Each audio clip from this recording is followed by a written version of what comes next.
Bora fazer de mota a Nacional 2, que agora está na moda? E o que opinas sobre o alojamento nas pousadas da juventude? O ano passado decidi fazer a Nacional número 2 com um amigo meu, que fizemos precisamente há um ano.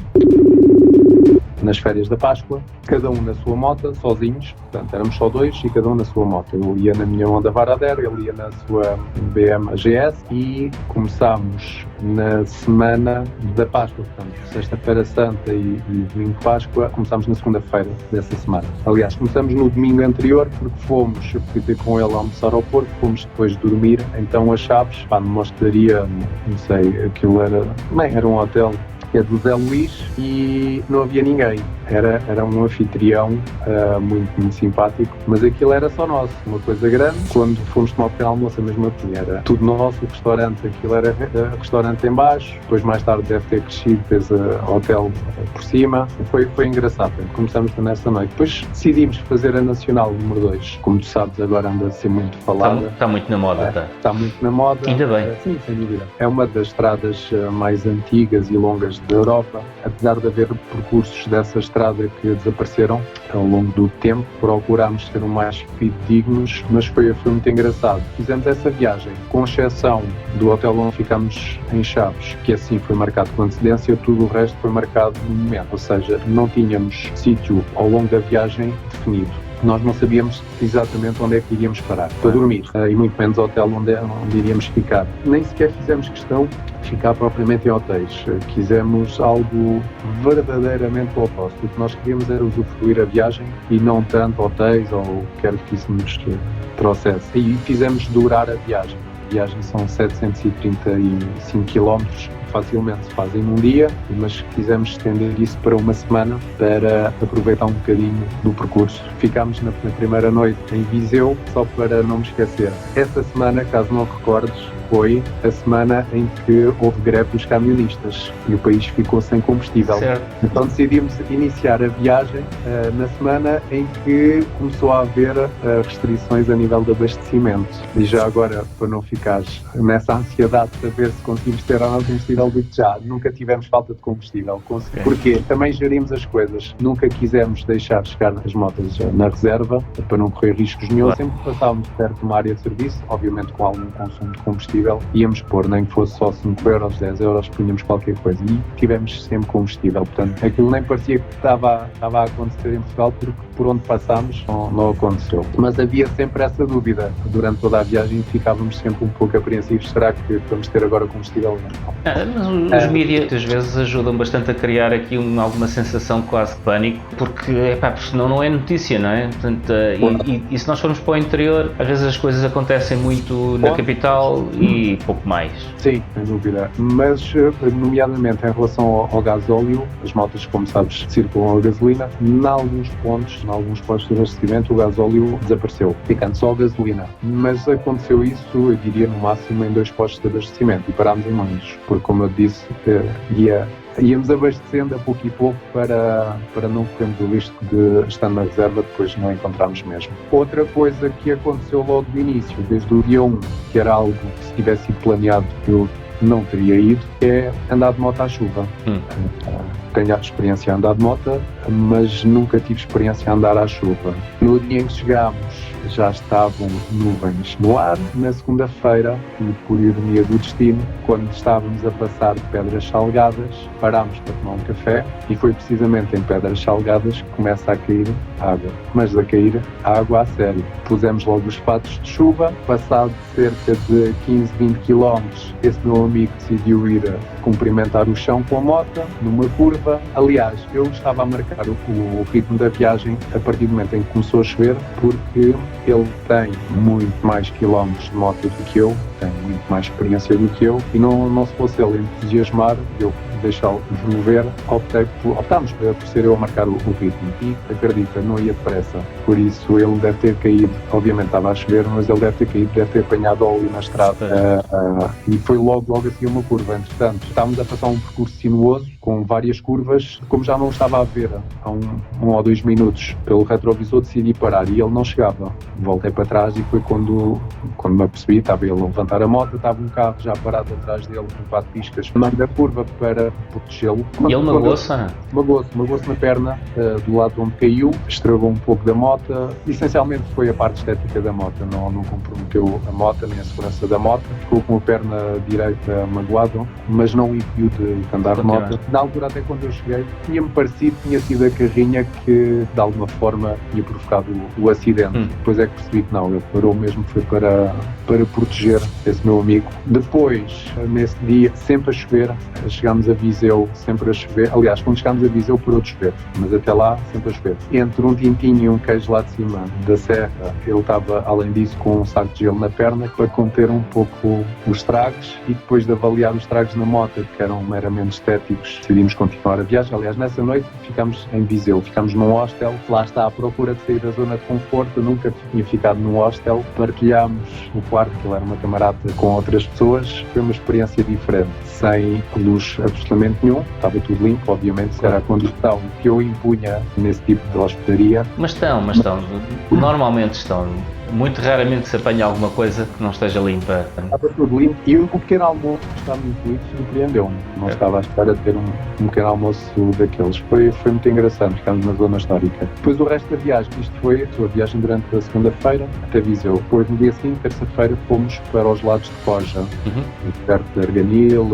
Íamos para a casa de um amigo nosso, tinha uma casita lá numa aldeia. A aldeia essa que só tinha, para aí, julgo eu, 15 habitantes, para tu veres o tamanho, a dimensão da coisa. Serra de Arganil? Ou Sim. Não te lembras do nome da aldeia, não? Agora, depois posso-te dizer, mas agora assim de cabeça não me lembro. Aliás, nesse dia chegamos lá e já haviam, como eu disse, poucos habitantes. Nesse dia tinha falecido no hospital uma das pessoas, portanto a aldeia ainda ficou reduzida a menos um habitante. Aquilo era pouquíssima gente. Qualquer pessoa que entra ali é identificado como um estrangeiro. Mas foi engraçado, aquilo era bonito. Ainda passei umas horas ali na praia fluvial de Coja, que é lindíssimo. É muito giro. E nesse dia, na terça-feira, julgo que terá sido o único dia que não apanhei chuva. Ficámos lá em casa desse amigo nosso, estivemos a tocar viola pela noite fora, lá na varanda dele. A reviver os tempos de Tuna.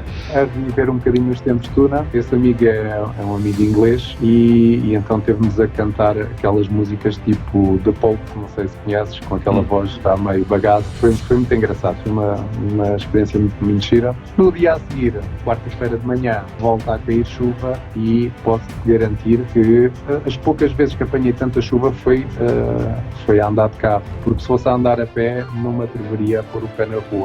Tal era a carga de água que estava a cair. Com ventos laterais, eu conduzi aquela moto nas piores condições que alguma vez imaginei. E garanto que nunca teria iniciado a viagem se eu soubesse quais eram. Mas a verdade é que quase 1000 km depois de apanhar tanta chuva, sentia-me com uma experiência muito maior e foi e se tivesse estado durante toda a viagem um lindo dia de sol, provavelmente não estarias aqui a contar esta história, não é? Sim, talvez. Essas experiências... Foi uma experiência única em diferentes aspectos. A chuva que tive praticamente na viagem toda, tirando esse dia de terça-feira, foi uma das diferenças daquilo que habitualmente tenho quando vou viajar. Mas foi sempre a chover. Depois conheci pessoas espetaculares pelo caminho. Nessa noite de quarta parámos em Abrantes, na pousada da Juventude. Abrantes, conheço essa também. Sim, não havia ninguém, éramos os únicos hóspedes. As duas funcionárias foram super simpáticas. Assim que nos viram, pediram logo o ponto das motas resguardadas por baixo de um quarto e puseram-nos nesse quarto. Pediram-nos a nossa roupa toda encharcada para as pôr a secar na lavandaria. Os capacetes vieram a brilhar de lá de dentro, foi 5 estrelas. Tal como na primeira noite em Chaves, tínhamos a mesa de snooker, não sei se te recordas, e éramos os únicos lá a jogar snooker, mandámos vir takeaway e pronto, essa noite passou-se dessa forma, também a chover imenso. No dia seguinte íamos apanhando aguaceiros, passámos por Montargil, creio eu, também Moro Novo, e ficámos em Almodóvar. Em Almodóvar também foi surreal, porque chegámos, o proprietário da hospedaria não estava lá, estava em trabalho, não havia ninguém na recepção, aquilo estava vazio. Ligámos a caminho a tentar marcar, encontramos aquilo, já não me recordo se foi no TripAdvisor, se o que foi. Ligámos e ele disse: olha, estejam à vontade, em cima do balcão de recepção estão as chaves dos quartos todos. A vossa pode ser a número, já não me lembro, número 13, número 4. Em Portugal não é muito comum acontecer, mas é engraçado. E não havia ninguém para receber os nossos dados, para fazer qualquer tipo de pagamento, ou seja, eu cheguei lá, peguei na chave, subi para o quarto, instalei. Nesse dia estava a dar um jogo qualquer, não sei se era Benfica, enfim. Estivemos a ver a bola, depois só no dia seguinte é que apareceu alguém, nem sequer nessa noite apareceu quem quer que fosse lá na hospedaria. No dia seguinte é que apareceu alguém, nem sequer foi lá, foi num café. Estávamos nós a tomar o pequeno almoço no café e aparece lá um plano a dizer: olha, eu sou dali da hospedaria tal. Vim cobrar. Nem foi para cobrar, é só para dizer que depois tem de deixar a chave numa caixa de correio, deixem a porta do quarto aberta e depois o pagamento é feito. Depois eu pedi para ser feito em multibanco e ele teve que lá estar, porque senão nem isso, senão o homem tinha sido embora, confiava que eu deixasse lá o dinheiro em cima da mesa. Claro. Isso já foi na noite de quinta para sexta, de sexta-feira íamos terminar, não fizemos, e aqui confesso que aldrabámos um pouco, não fomos pela Nacional número 2 até Faro, fomos por outro caminho, lindíssimo, nem parecia que estávamos em Portugal. Eu tenho que descobrir onde é que aquilo fica depois para repetir, porque encontrei-me numa estrada estreita e elevada, com vales de um lado e do outro. A estrada era clarinha. Nesse momento em que eu fiz esse pequeno percurso, o tempo estava ótimo, não estava a chover. Foi uma paisagem que eu nem sequer sabia que havia paisagens dessas em Portugal. Uma coisa diferente. Mas também o fizemos por engano. Mas depois decidimos seguir porque, de facto, aquela paisagem era tão linda que não nos apeteceu retomar o trajeto da N2. Fomos depois até Faro e a viagem tinha terminado aí, supostamente. Mas depois decidimos ficar a fazer mais um dia de viagem e optámos por, entretanto, no regresso, parar em Almograve, também na pousada da juventude, e pronto, enfim, a viagem passou. Tens tido boas experiências com as pousadas da juventude? Olha, só tive até hoje tive 3 experiências. Uma há muitos anos em São Pedro do Sul, perto de Viseu, perto das Termas, e na altura tinha ido com a Tuna, mas foi há muitos anos. Não foi nem boa nem má, passou-se. Não fiquei com grandes memórias dessa pousada. A de Abrantes, fiquei muito satisfeito pelo atendimento. Fiz questão depois até de dar a minha avaliação às funcionárias. A de Almograve, detestei. Detestei a cama, estava cheio, em oposição à de Abrantes, estava a ver que não tinha quarto. Eu estava a contar ter facilmente quarto. Provavelmente não haverá ali pousadas tão próximas. Algumas estão um bocadinho degradadas, algumas estão muito envelhecidas e não têm tido manutenção como deveriam. Mas há algumas pousadas que eu marco, por exemplo, a do Jerez é interessantíssima. A do Jerez eu estive lá há uns anos atrás, numa aldeia muito próxima da pousada de juventude de Jerez. E pelo exterior fiquei bem impressionado. Não conheço, a localização dela é espetacular, é belíssimo. Mas é Almograve. Não só a cama era horrível, o estilo de decoração era exatamente igual à outra, mas é em pior estado, talvez porque também devem passar lá muito mais pessoas do que na de Abrantes. Mas do atendimento, parecia que era uma funcionária pública num dia mau.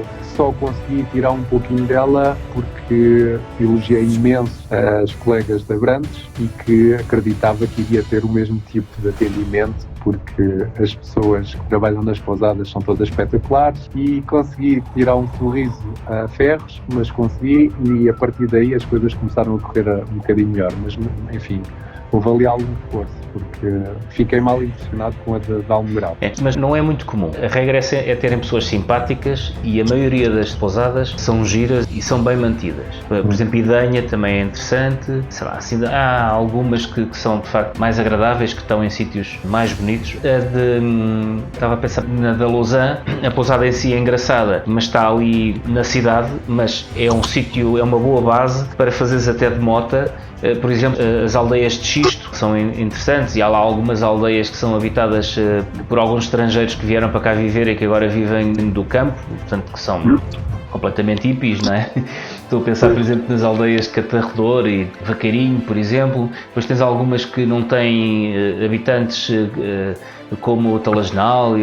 Essa rota é muito interessante para fazer também de mota. E uma boa base é a Pousada da Juventude.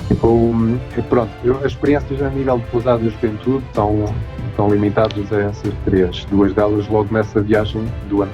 Fiz o ano passado e por isso não consigo ter uma opinião muito concreta sobre as pousadas, mas admito que sim, acho que tem muito a ver com a localidade onde ela se encontra, até pelo tipo de pessoas que lá está. Eu tenho sempre boa impressão do interior de Portugal, nomeadamente o interior norte. Acho que as pessoas têm uma maneira de estar na vida diferente e isso reflete depois na forma como és recebido e na forma como a pousada ou o hotel, ou onde quer que vás, se encontra em termos de limpeza, de manutenção, de cuidado, preocupação com as pessoas e por isso acho que tem muito a ver com a localidade. Depois também, digo eu, terá muito a ver com a afluência de utilizadores desses locais, porque claro, se for um local com uma circulação moderada, há mais tempo para cuidar dos hóspedes, não há uma degradação tão grande nos sítios. Se aquilo for a entrar às dezenas e sair às dezenas todos os dias, claro, ele começa a perder um pouco algum cuidado, quer na manutenção, quer